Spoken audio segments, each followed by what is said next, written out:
السلام عليكم، اهلا بكم في درس جديد من دروس تعلم تي في. انا عمر ابو هاشم ودي قناه تعلم تي في. النهارده ان شاء الله هعرفك ان دايما الحياه فيها امل. طب ازاي؟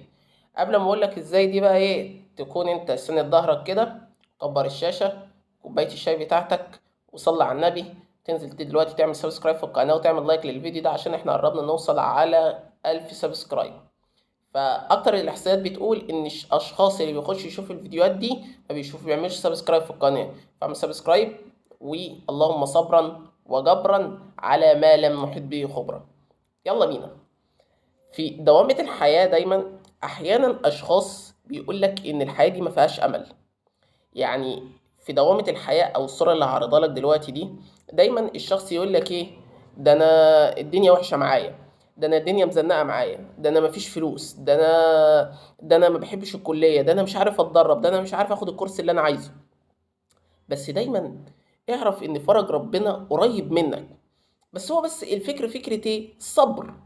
يعني دايما الامل موجود في اي حاجه في الحياه. لو ما كانش الامل موجود في اي حاجه في الحياه ما كانش اي شخص نجح في الحياه.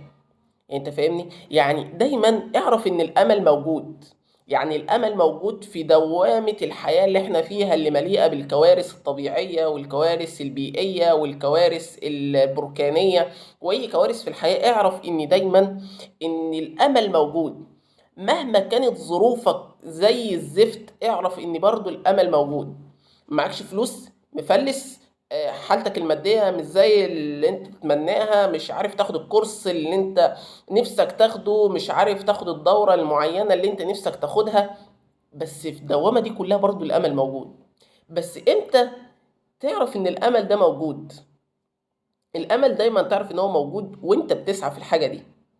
يعني دايما انت بتسعى في حاجة بس انت مش عارف اخرتها ايه. يعني هل يا رب اخرتها ان انا هوصل للحاجة دي؟ يعني هوصل انا حاطط تارجت في حياتي معين. خلينا نتكلم على حاجة معينة، انا حاطط تارجت في حياتي معين. هل انا التارجت ده هوصل له؟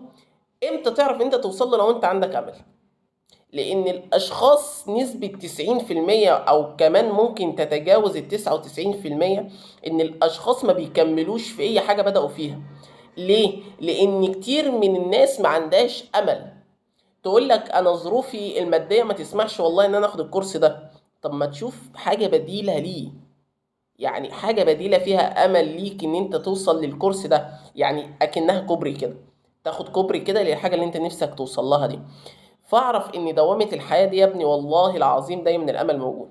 لو الامل دايما مش موجود احنا مفيش حياه. يعني انت لو مفيش امل في الحياه انت عايش ليه؟ يعني انت لو ما عندكش ثقه في الله ثم الامل ثم في نفسك. الامل دايما موجود في الله. انت مؤمن بالله اعرف ان في امل. يعني دايما اعرف ان دايما الامل ده موجود.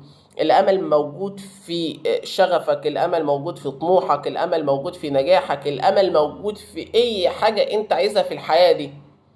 عايز تعمل اي حاجة في الحياة حط ان امل يعني الامل موجود.